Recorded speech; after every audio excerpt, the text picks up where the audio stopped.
Generation next जो आज की तारीख में हमारे पास हैं, जो क्योंकि इंटरप्रेन्योरशिप की वजह से लगातार जनरेशन जो है, आज हमारी जो नई जनरेशन है जो नौकरी के बजाय अपना रोजगार करना चाहती है, लोगों को रोजगार देना चाहती है। कुछ इसी तरह की एक हस्ती हमारे साथ हैं, खुशी अरोड़ा, जो ऑलरेडी एक होटल मैनेजमेंट की स्टूडेंट भी रही हैं, उन्होंने जॉब भी की है, और उन सब के बाद क्योंकि लखनऊ कहीं ना कहीं आज की तारीख में एक बहुत बड़ा हब बन गया है बेकरी प्रोडक्ट्स का, उन्होंने लखनऊ में अपने घर से एक छोटी सी शुरुआत की और आज वो रिटेल चेन की एक तरह से वो मार्केट बन गई है।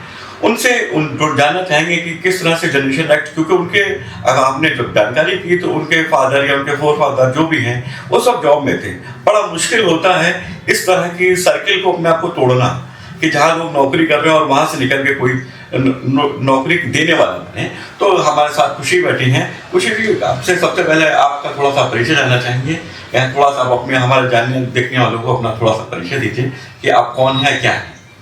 Hi, I'm Khushi Arora. मैं Kekaway की फाउंडर ओनर हूँ and I have been an IHM student in the past and worked in the Oberoi Gurgaon.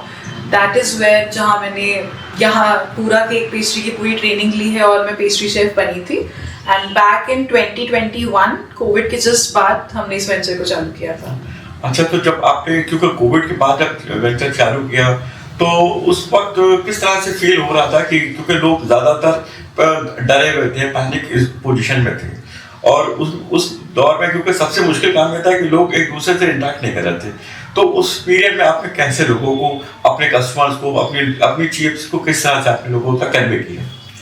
वो एक फेज था जब लोग बाहर ज़्यादा नहीं निकल रहे थे, तो हमारा उस वक्त आउटलेट भी नहीं था। हम सिर्फ ऑनलाइन मोड से ही डील करते थे। हमने क्लाउड किचन से शुरुआत करी थी एंड 2023 में फिर हमने अपना फर्स्ट आउटलेट खोला था। 21 to 23 तक हम फुल्ली ऑनलाइन बिजनेस मॉडल पे थे।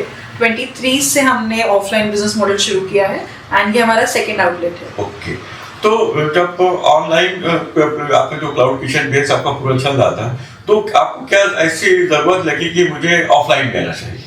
आपको क्यों फील हुआ ऐसा? बहुत बड़ा रोल तो ये था कि हमारे जो क्लाइंट्स थे उनसे कभी मुलाकात नहीं हो पाती थी। एक क्लाइंट का रिक्वायरमेंट समझने के लिए हम घंटों घंटों भर फोन पे रहते थे, बट उनके साथ बैठ के उनको अपने टेस्टर्स खिला के उनसे डिस्कशन करके वन ऑन वन जो फीलिंग होती है और उससे जो इम्पैक्ट आता है काम पे, that is very different. That was the main motto कि हमने ऑफलाइन पे शिफ्ट किया था। अच्छा, तो जब आपने ऑफलाइन बिजनेस शुरू किया तो उसमें कुछ चैलेंजेस में आपको लगे या इजी टू यूज हो गया? बस जितना कंस्ट्रक्शन का काम होता है, प्रोडक्शन वैल्यू है, उन सब चीज़ों में काफ़ी फर्क पड़ जाता है। बाकी एक बार शुरू होने के बाद तो it becomes an easy way. Okay, तो लेकिन इस 21 से 23 तक आपने जो है ऑफलाइन फिर ऑनलाइन आप मतलब आपके स्टोर्स में आ गए। स्टोर्स के बाद आज आपने 25 में हमने एक दूसरा स्टोर भी किया। तो अब दूसरे स्टोर के बाद आपको, क्योंकि लखनऊ में मैंने कहा कि बेकरी का एक बहुत बड़ा रिटेल चेन बिजनेस है, तो इसको किस तरह से आप देखती हैं और इसमें अपने आप को किस तरह से अपने आप को पाती हैं? मैं ये नहीं कहूँगी कि हम बहुत बड़े रिटेल चेन में हैं अभी। हम एक स्मॉल बिजनेस है एंड हम कोशिश करते हैं to focus on quality over quantity. तो हम ऐसा नहीं है कि हम रोज रिटेल चेन्स में एक प्रोडक्शन साइकिल डेली निकाल रहे हैं कि रोज 100 केक्स हमारे कहीं जा रहे हैं। We mostly work on pre order basis कि किसी इंसान को कोई चीज़ चाहिए, वो हमारे पास आए अपनी रिक्वायरमेंट लेके, हम उनका 10 से 15 मिनट का समय लेते हैं और हम उनको फ्रेश पीस बना के देते हैं उसी हिसाब से। So everything that we do is custom made, done specifically for one client जिसका जो रिक्वायरमेंट है। ऐसा नहीं है कि हमारे पास 4 ही चीज़ें हैं और सबको वही खानी पड़ेगी। जिस क्लाइंट को जो चाहिए होता है हम उसके लिए वो बनवा के देते हैं। मतलब कह सकते हैं कि टेलर मेड है कि भाई जैसे आपके रिक्वायरमेंट है वो बना के कस्टमाइज करते हैं।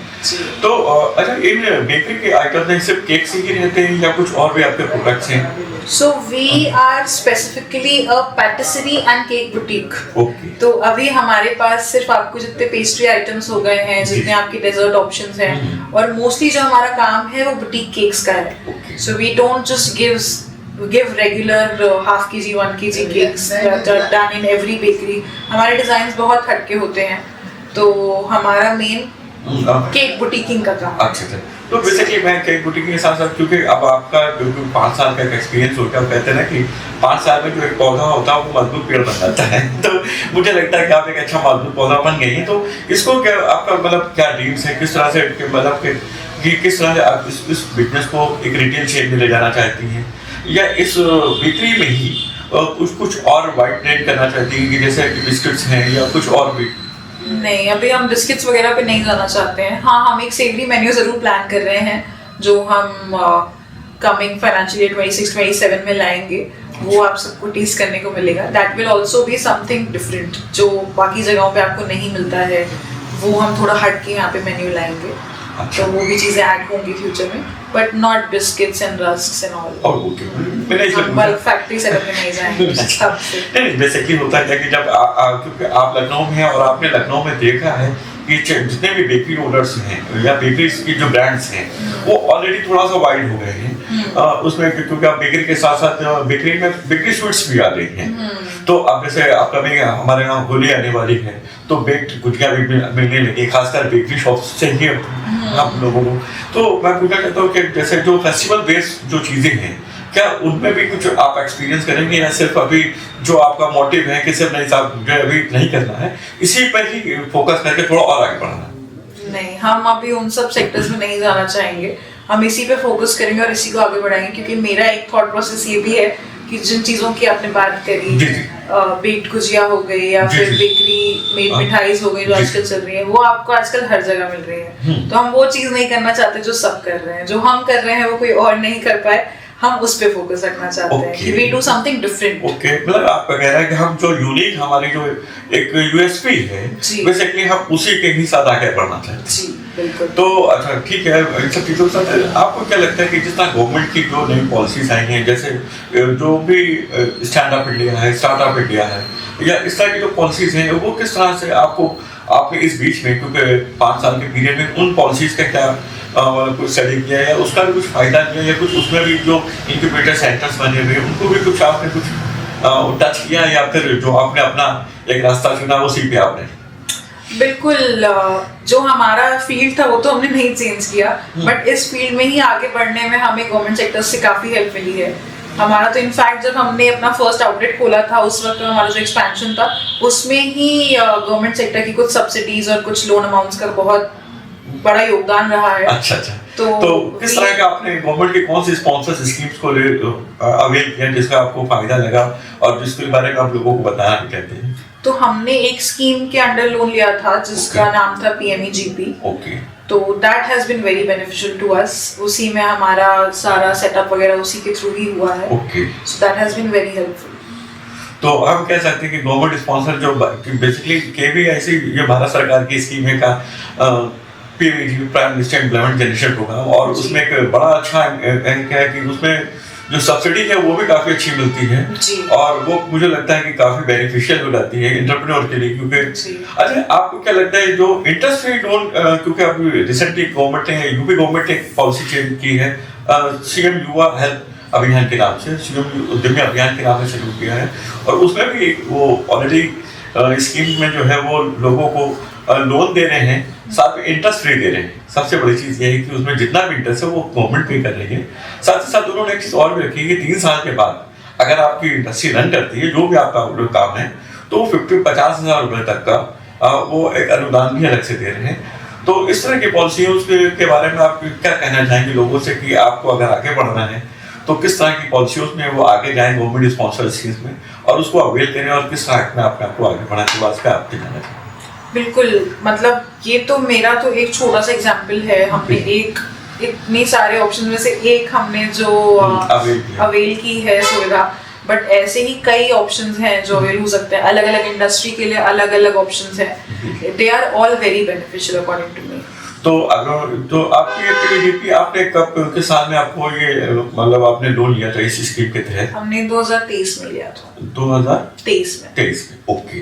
तो अब तक आपको मुझे लगता है शायद उसमें 3 साल की बॉन्डिंग है, 3 साल के बाद उसमें जो अनुदान है, जो सब्सिडी का कंपोनेंट है वो एकदम से मिल जाता है। तो आपका कितने का लोन सैंक्शन हुआ था अप्रोक्सीमेट? हमारा 19 लाख का लोन था। ओके। तो अच्छा लेकिन उसमें तो शायद एक लिमिट है 50 लाख की। नहीं 50 lakhs is the maximum limit, उससे ज्यादा नहीं आई थिंक, जी, जी, जहाँ तक जी, मेरी जी, नॉलेज हाँ, कह रही है। जी। I think maximum limit 50 lakhs है, हाँ। बट मिनिमम ऐसा कुछ अच्छा 19 लाख का आपने। जी हमारा 19 19 लाख रुपए का था। अच्छा तो उसमें तो आपको रिसेंटली मुझे लगता है कि अपकमिंग जल्दी आपको मुझे लगता है वो अनुदान का हिस्सा आपको जल्दी मिलेगा। जी 2026 में मिलना चाहिए। अच्छा वही मैंने कहा कि वो 3 साल उसका एक्चुअली वो लॉकिंग पीरियड होता है कि उसमें 3 साल के बाद जब तक आपकी इंडस्ट्री नहीं करती है तो उसके बाद सरकार कहती है कि भाई ठीक है 25%। अब मुझे लगता है वुमेन से तो आपको शायद कुछ ज़्यादा होगा 5 या 10% एक्स्ट्रा है। नहीं इसमें ऐसा नहीं था जहाँ तक मेरी नॉलेज है। सिमिलर बेसिकली एक्चुअली उसमें ये है कि पीएमडीपी स्कीम से जो रूरल एरिया है उसमें थोड़ा सा जो सब्सिडी का कंपोनेंट है थोड़ा ज़्यादा है और साथ ही साथ वुमेन्स का भी थोड़ा कंपोनेंट बढ़ा रखा है उन्होंने।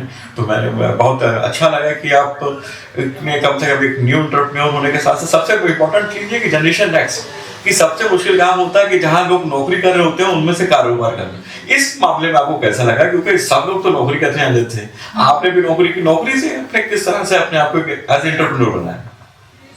बस नौकरी करने का कुछ खास मन नहीं था, अपना ही कुछ काम करना था, उतना तो हमारा फिक्स था, बाकी चलते चलते रास्ता दिखता गया। तो अच्छा कुछ चीजें जो गवर्नमेंट की तरफ से जो चीजें होती है जैसे एफएसएसआई की तरफ से जो क्या कोई प्रॉब्लम्स कभी आपको फेस करने को मिली? नहीं कोई प्रॉब्लम्स तो नहीं थी, in fact everything was very smooth. अच्छा सारी काम बहुत ही आसानी से हो जाते हैं, इनफैक्ट आजकल तो ऑनलाइन ही हो जाता है। हमने तो आज तक ऐसे ऑफिस विजिट नहीं किया क्योंकि सब कुछ ऑनलाइन ही सुविधा में पूरा हो गया है, तो उस मामले में भी बहुत आसान रहा सब कुछ।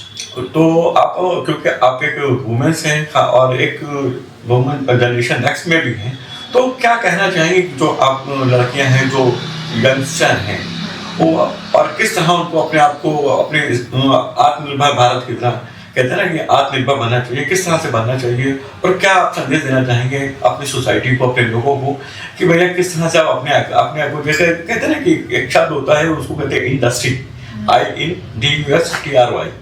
तो जो लोग धूल में कोशिश करते हैं शायद वो कामयाब होते हैं, क्योंकि आप भी एक इंडस्ट्री है और एक वुमेन्स इंडस्ट्री और खासकर बेकरी इंडस्ट्री में है। बहुत अच्छा लगा। तो किस तरह से आप बताना चाहेंगे लोगों को जो मोटिवेट हो, आपको देख के इंस्पायर हो? मैं तो फिर भी कहूँगी मैं बहुत छोटी इंसान हूँ किसी को इंस्पायर करने के लिए, but times have changed, now women are more independent than ever, so we just have to take a stand for ourselves। अपने मन की सुनिए, अपनी इच्छा पूरी करिए, बाकी सब चीजें सही हो जाती हैं। बहुत बहुत शुक्रिया खुशी आपका कि हमारे साथ जुड़ने का, और फिर हम अपने नेक्स्ट पॉडकास्ट में आपके साथ एक बार जुड़ेंगे। Definitely, thank you so much.